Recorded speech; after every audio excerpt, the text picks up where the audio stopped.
కాంత మూవీ చూడడం జరిగింది. చాలా బాగుంది. మన డీక్యూ అన్న రాణా తగ్గబడిన చాలా బాగా యాక్ట్ చేశారు. సముద్రకని గారు యాజ్ యూజువల్గా చాలా బాగా చేయడం జరిగింది. హీరోయిన్ భాగ్యశ్రీ బోర్సే కూడా అనుకున్న రేంజ్ కంటే బాగా యాక్ట్ చేయడం జరిగింది. అట్లనే మ్యూజిక్ కూడా చాలా బాగుంది. సాంగ్స్ కూడా చాలా బాగున్నాయి. కాంత మూవీ చూడడం జరిగింది. మూవీ అయితే చాలా బాగుంది. మూవీ మాత్రం దుల్కర్ అన్న కోసం చూడండి. దుల్కర్ అన్న పర్ఫార్మెన్స్ పీక్స్ ఉంది. అండ్ దుల్కర్ అన్న భాగ్యశ్రీ బోర్సే కాంబినేషన్ చాలా బాగుంది. వాళ్ళిద్దరి మధ్యన కెమిస్ట్రీ కానీ ఆ సాంగ్ కానీ ఫస్ట్ హాఫ్లో సీన్స్ కానీ చాలా బాగుంది. అండ్ ప్రొడక్షన్ వాల్యూ చాలా హై ఉన్నాయి. సెకండ్ హాఫ్లో రానన్న one man show.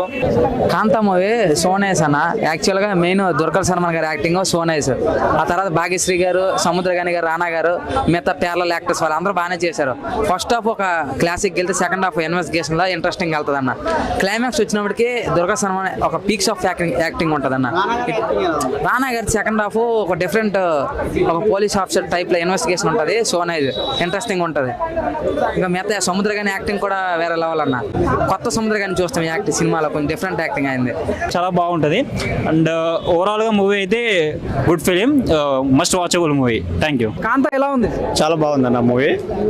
Dulquer Salman acting సూపర్గా చేశాడు. సముద్రగాని కూడా బాగా చేశాడు. సెకండ్ హాఫ్ వచ్చారు అది చాలా బాగా జరుగుతుంది. సెకండ్ హాఫ్ రానా దగ్గుబాటు వచ్చిన తర్వాత ఎలా అనిపించింది సీన్స్?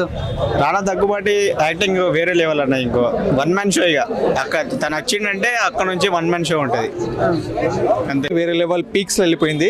మొత్తం ఇన్వెస్టిగేషన్, రానా యాక్టింగ్ సూపర్ ఉందన్న. మనమైతే ఫ్యామిలీ అందరూ చూడదగిన మూవీ అన్న. అందరూ డ్రామా అండ్ అన్ని బైజియం కానీ సాంగ్స్ కానీ అన్నీ బాగున్నాయి అన్న. కానీ రానా యాక్టింగ్ నాకు బాగా నచ్చిందన్న. అండ్ ఆల్సో దుల్కర్ సల్మాన్ కూడా చాలా బాగా యాక్ట్ చేసిందన్న. సూపర్. ఎవరైనా చూడొచ్చు అన్న, ఫ్యామిలీ ఎవరైనా.